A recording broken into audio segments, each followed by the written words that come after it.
What's up guys, my name is Spartan, and in today's video I wanted to basically make a quick little beginner's video covering every single module in the tower idle tower defense. Whenever you first start playing the tower, basically you unlock modules pretty early on, and it can be pretty overwhelming sort of not understanding what some of these actually do.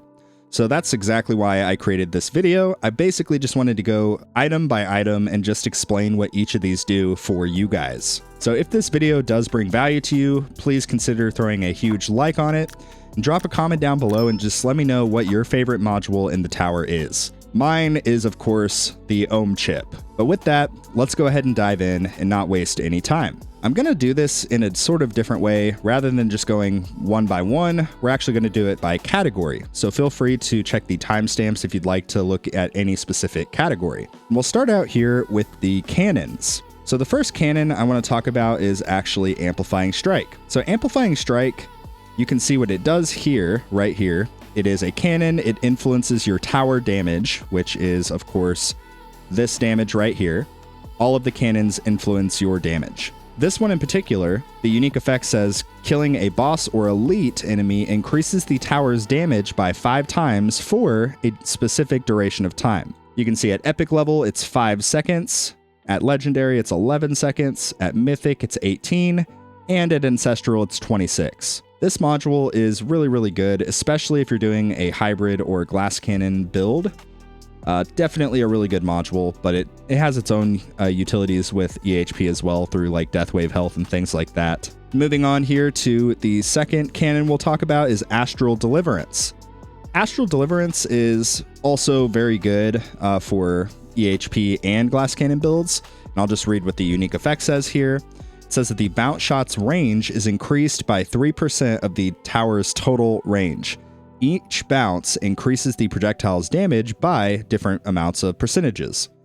So at epic, it's 20, legendary, it's 40, mythic, it's 60, and ancestral, it's 80. So when you're thinking about Astral Deliverance, the primary use case is really not as much going to be for the damage. It is noticeable, especially at ancestral, but it's mainly going to be for the increased bounce shot range, because the bounce shots combined with the knockbacks, you can see the knockbacks in the defensive tab right here. The bounce shots combined with the knockbacks basically will act as a crowd control source.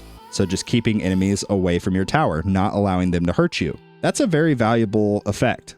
And even at epic level, it's not terrible. And the next cannon that we're going to talk about is actually going to be Shrink Ray. So Shrink Ray is a little bit interesting. This one is very difficult to understand, so just keep in mind. But I'll read the unique effect here. It says attacks have a 1% chance to apply a non-stacking effect that decreases the enemy's mass by 10%. And that's at epic level. At legendary, it's 20%, mythic 30%, and ancestral 40%. So the best way to think about mass is it doesn't directly correlate to the enemy's health. You can see the wave health for each of these enemies does not directly correlate to the health. What it does is it will decrease the size of the particular enemy, which is right here, the mass. And that is important for basically how quickly the enemies are able to get to your tower. So decreasing the mass allows your knockbacks to get a lot more value. So again, this is more of just a crowd control sort of module. Moving on to the next cannon here, we have Being Annihilator. Being Annihilator is pretty short, sweet, and to the point. It just says when you super crit, your next 3 shots at epic level are guaranteed to super crit. You can see the super crit chance in the attack upgrades here. All the way at the bottom, you have the chance and the multiplier. So basically, if I have a 38% chance to super crit, let's just say that I super crit an enemy, then the next 3 hits will basically like be guaranteed to super crit. So applying this additional multiplier. Pretty decent for like damage focused builds, doesn't really provide much like crowd control or anything like that, but it's not terrible. And again, you can see at epic level it's 3 shots, at legendary it's 4, at mythic it's 5, and at ancestral it's actually 6. So basically at ancestral level you'll almost certainly have like a permanent super crit going. Just keep in mind this is specifically pertaining to the projectiles. It's not really factoring in your ultimate weapon damage, which later on in the game, that's where most of your actual damage is going to be. Moving on to the next cannon, we have Death Penalty. Death Penalty is a really interesting one, and this one is actually very valuable, especially for the earlier stages of the game. But I'll just read what the effect says here. It basically gives you a percentage chance to mark an enemy for death as soon as it spawns, causing any possible damage to destroy it. The damage could literally be anything. It could be the death wave effect waves. It could be the bounce shots veering out and hitting enemies. It could be the blast radius from a smart missile. It could literally be anything. It allows any form of damage to instantly delete the enemy. So the applications for death penalty will mostly be milestones and tournaments. Generally speaking, you do not want to farm with death penalty.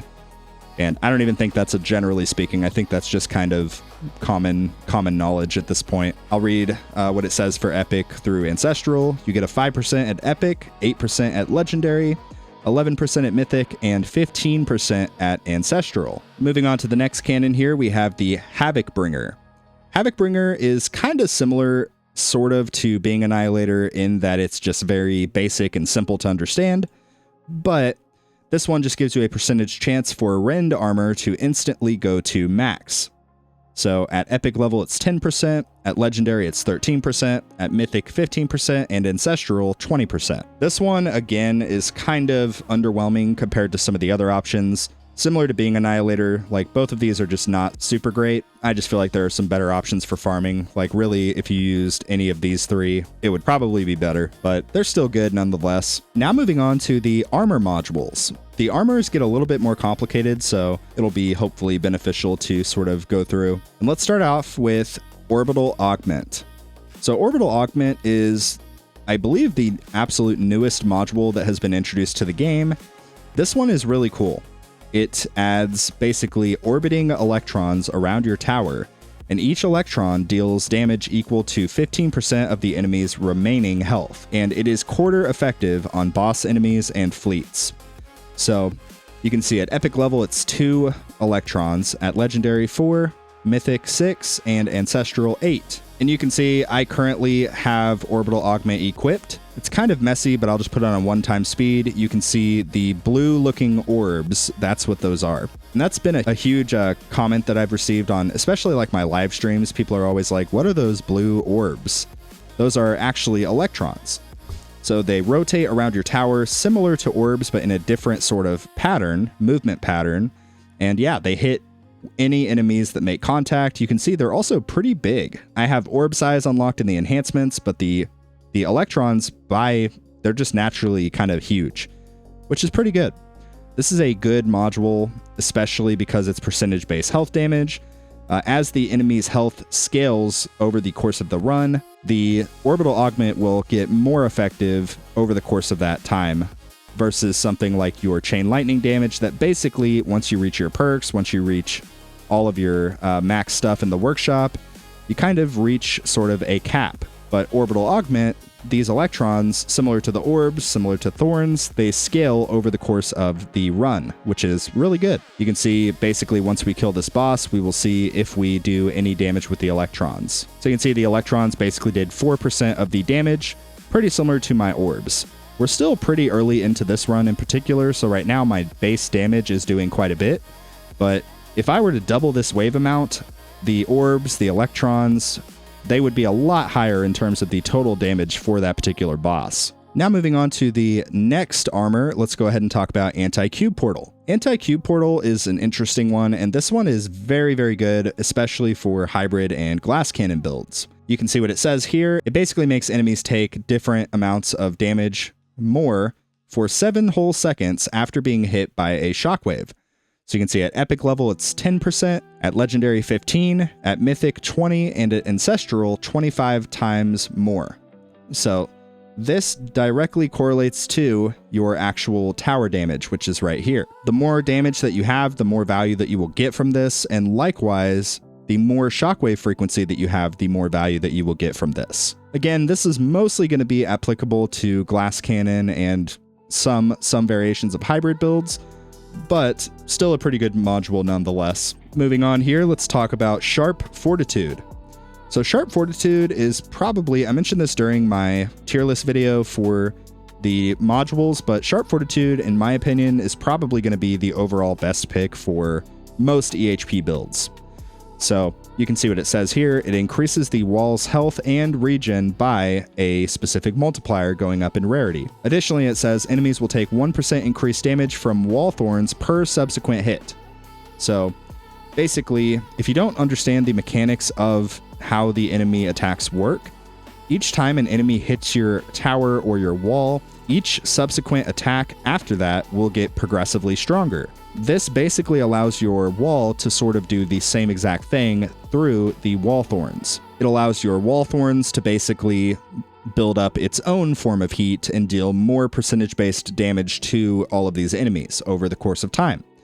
Obviously, that is based heavily on what amount of thorns that you have, as well as the level of your wall thorn slab. So you can see the wall thorn slab and just your base thorns. But the main utility for Sharp Fortitude is actually going to come down to the EHP side of it, where you get increased wall health and regen by that specific multiplier.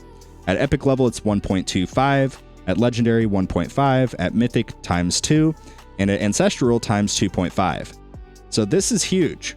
This is huge in terms of your overall survivability, which is why I kind of think Sharp Fortitude is pretty much S tier for EHP specific builds, and it's even good when you're first transitioning to more of a hybrid build. Moving on here, let's talk about Space Displacer. Space Displacer is pretty interesting. This module basically allows your landmines to have a percentage chance of spawning as an inner landmine instead of a normal mine. These mines move and organize around your tower autonomously. How it ends up looking is basically they will sort of orbit around your tower like this. It'll be kind of a little bit inside of your tower range, but sort of a halfway point between your tower range and your actual tower itself. This is mainly going to be used as a crowd control module for most cases. It is very, very good, especially when you're dying to things like bosses or fast enemies or things like that. And the different percentage chances that you get, starting off at epic, you get 15% chance, at legendary 20%, at mythic 25%, and at ancestral a 30% chance of spawning inner landmines. This module is really good, especially if you're doing like a glass cannon or hybrid build, but it does have its applications for EHP as well if you're more CC focused. Crowd control. Moving on to negative mass projector here. This one is kind of interesting. It just says if an orb doesn't kill an enemy, it will apply a stacking debuff, reducing its damage and speed by 1% per hit to a max reduction of 50%. So you can see the different percentages are what change by rarity. So at epic level, it's 1%. At legendary, it's 1.5. At mythic, it's 2%. And at ancestral, it's 2.5%. So this can definitely be good, especially for the boss enemies, just reducing the speed and the damage of the bosses. This will probably mostly apply to EHP builds or hybrid builds as well. Not as much of an application for glass cannon in my opinion, but there's still definitely some merit for it from literally just the standpoint of the enemy boss speed. But overall, this is a pretty good module. Moving on to the Wormhole Redirector. This module, I think, is probably the absolute best early game module. Like, if you were able to get a Wormhole Redirector as your first or second module, you're probably going to be leaps and bounds ahead of people who are, starting around the same time as you. And the reason is, this allows your health regen to heal a specific percentage of your basically recovery package health. So you get what is called max recovery for your recovery packages. It is right here, the max recovery. You also get the package chance and the recovery amount. So what that looks like is you can see the health here. It is that like blue color here. Basically, the excess health, the 196.26 trillion, that is all my max recovery health. So how Wormhole Redirector works is it takes your health regen and allows you to basically regenerate all of that HP back. So it is definitely really good, especially for the early game. I do think that when you get the wall unlocked and when you get the wall in a good usable state, Sharp Fortitude does tend to outperform, but Wormhole Redirector is still really good overall. And that's going to cover it for the armor modules. Let's now jump into the generators. Starting off here with Black Hole Digester. So Black Hole Digester basically allows you to temporarily get extra percentage coins per kill bonus for each free upgrade that you get on the current wave. It says free upgrades cannot increase the tower's range. So this is a really good module overall, probably, especially in the mid to late game, probably the overall best farming module in terms of coins. It's just super, super valuable. But you can see it, the different rarities. You start at 3% extra, at legendary 5%, mythic 7%, and ancestral 10% extra coins per kill bonus. One thing that gets commonly misunderstood about this is you don't actually have to get a free upgrade to see the change. Assuming that you have everything maxed in the workshop, you don't actually need to receive free upgrades. You can see if you pay attention to the coins per kill level here, I basically have everything maxed. I'll just go ahead and click damage so that that's maxed, and you can see everything else is maxed or locked from receiving free upgrades. And you can watch if you pay attention to the coins per kill number, it will still change. There it goes. So it factors in the hypothetical free upgrades that you would be getting if you don't already get regular free upgrades. So if you have everything maxed, you're still going to get value from this module. It is very, very good. Moving on, let's go ahead and talk about Galaxy Compressor. Overall, I think Galaxy Compressor might be one of the best modules in the entire game, at least for probably like 99% of the player base. This one is an absolute must. It's so, so good. So this one allows collecting a recovery package to reduce the cooldown of all ultimate weapons with an exception of Poison Swamp. And you can see basically the influencing or the changing factor is going to be the amount of time that you get reduced whenever you basically get a recovery package that hits. So you can see at epic level, it's minus 10 seconds. At legendary, minus 13. Mythic minus 17, and Ancestral minus 20. This is actually pretty huge overall, especially when you achieve a natural sync or are using Multiverse Nexus for your Golden Trinity, your Deathwave, Black Hole, and Golden Tower. Getting as much uptime for those crucial ultimate weapons is absolutely paramount. It's literally game-changing. Moving on here, let's talk about Restorative Bonus. This one is also influenced by recovery packages. So recovery packages are actually pretty important if you didn't already know that. But this one allows packages to grant a 50% attack speed boost for a different decaying amount of time. So you can see at epic level, it's 15 seconds. At legendary, it's 20 seconds, at mythic, 25, and at ancestral, 30 seconds. And then basically it will gradually decay for 60 seconds after that. So assuming that you have a relatively high package chance, you can basically have somewhat of a permanent boost to your attack speed. This will be really, really important for things like your Chain Lightning procs. Having more Chain Lightnings, being able to proc the enemies, and also more bounce shots, more multi-shots, more knockbacks, so crowd control. It's a huge, huge thing. Mostly going to be applicable probably for hybrid and glass cannon, but probably has its applications for EHP as well through the added crowd control. Now moving on to project funding. This one is absolutely amazing. This one, when the feature banner first came out, I did not think it was that good, but this ended up being like pretty much the golden standard for glass cannon tournaments. I'll just read what it says here. Tower damage is multiplied by different percentages of the number of digits in your current cache. So you can see at epic level, it's 12.5%, legendary, it's 25%, mythic, 50%, and ancestral, 100%. So this one directly correlates to this number right here, your actual damage number. You pay attention to basically the number of cache that you have, then you will have your damage influenced by that number. So it will scale over the course of the run, so long as you're not manually upgrading stuff and spending your actual cash. This module in particular is super, super good, especially for hybrid and glass cannon builds. Moving on here to Singularity Harness. Singularity Harness is really, really good as well, not just for farming, but it's also pretty good for tournaments as well. So I'll just read what it says here. Increases the range of each bot by a specific size. So at epic level, it is 5 meters, legendary 8 meters, mythic 11 meters, and ancestral 15 meters. This is a really, really good module. It also says enemies hit by the flame bot will receive double the damage from the flame bot. This module is really good, especially if you have pretty good bot development. If you don't, I still think you would probably get more value from one of these two.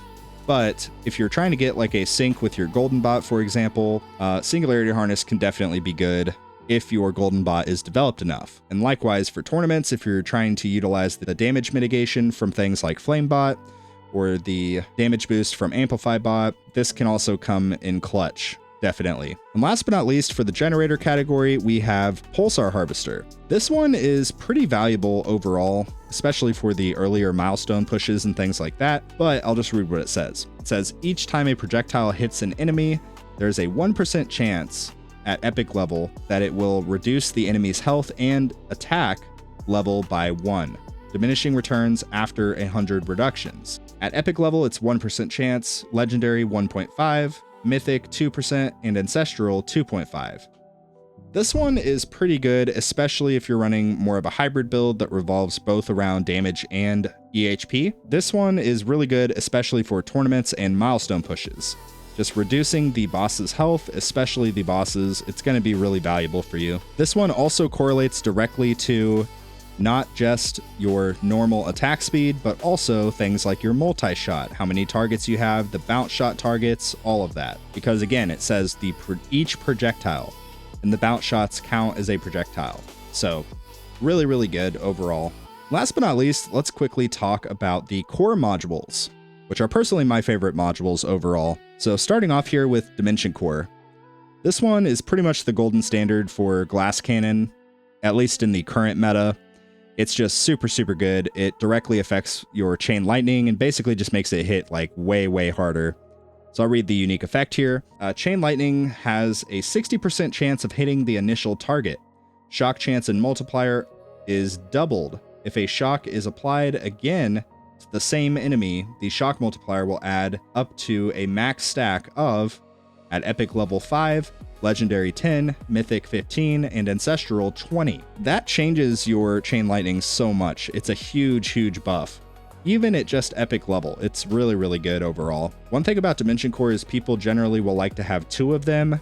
They will like to have one set up for farming, and then one set up for basically tournaments. The main reason here is just it comes down to module effects. If you are getting close to getting a 5-star Dimension Core, I would recommend not going for the 5-star and instead building a second ancestral so that if you ever wanted to use it for farming, you absolutely could. Next module on the list is going to be the Primordial Collapse. This is another relatively new module that we got, but this one is really, really good as well. It says it spawns an additional black hole, which is already really cool. More black holes are always a good thing. Damage from enemies within the black hole is decreased by, at epic level, 50%, at legendary 55%, at mythic 65%, and at ancestral 80%. This module is super, super good, not just for EHP, but for Glass Cannon as well, because they introduced these new enemies called fleet enemies. The overcharge, they hurt quite a bit, so the ability to mitigate their damage is super, super important. So Primordial Collapse has become pretty much a staple for a lot of people, especially for tournaments as the assist module. Then obviously if you're EHP, you would probably run this as your primary, would be my guess, just so that you could get the full amount of damage mitigation. Obviously this is going to be mostly effective if you do have permanent black hole, and that takes time to get to, but it's still a really good module just from the ability of getting a free extra black hole. Now moving on to Magnetic Hook. Magnetic Hook, I think, is probably the worst module in the game currently. Probably going to tick off some inner landmine guys, but I think it's probably the worst overall module in the game at the moment. It says one inner landmine at epic level is fired at bosses as they enter the tower's range. 25% of elites have inner landmines fired at them as well as they enter the tower range. So this one sounds good on paper, but one thing you have to consider is the ray enemies, and the changing variable here is going to be the actual number of inner landmines that are fired. So at epic level it's 1, at legendary it's 2, at mythic 3, and at ancestral 4. Again, this is okay for basically crowd control, but beyond that, I think it's pretty underwhelming unless you have a build that completely revolves around inner landmines, but even so, I think that there are better options available. Moving on to Ohm Chip. Ohm Chip correlates with Spotlight. So you guys may have seen a common theme with the core ultimate weapons. They all influence your ultimate weapons. So you may see a commonality or theme with all of the core modules. They all influence a different ultimate weapon, but Ohm Chip in particular will affect your Spotlight. It allows Spotlight to rotate to focus a boss. Bosses reflect the light around it to nearby enemies, increasing the damage that they receive by at epic level 2 times, legendary 4 times, mythic 7 times, and ancestral 15 times. That's a lot of damage. This module is actually pretty decent for certain battle conditions, such as the fast ultimate, things like that. Just being able to sort of kill the fast enemies with bounce shots a little bit quicker. It can definitely be pretty useful, but I think it's a little bit underwhelming overall. It used to be a lot worse, but they did recently change it and add a damage buff, so it's a little bit better now, but still not all that great. Moving on here to Harmony Conductor. Harmony Conductor is a really interesting one. This one affects your Poison Swamp.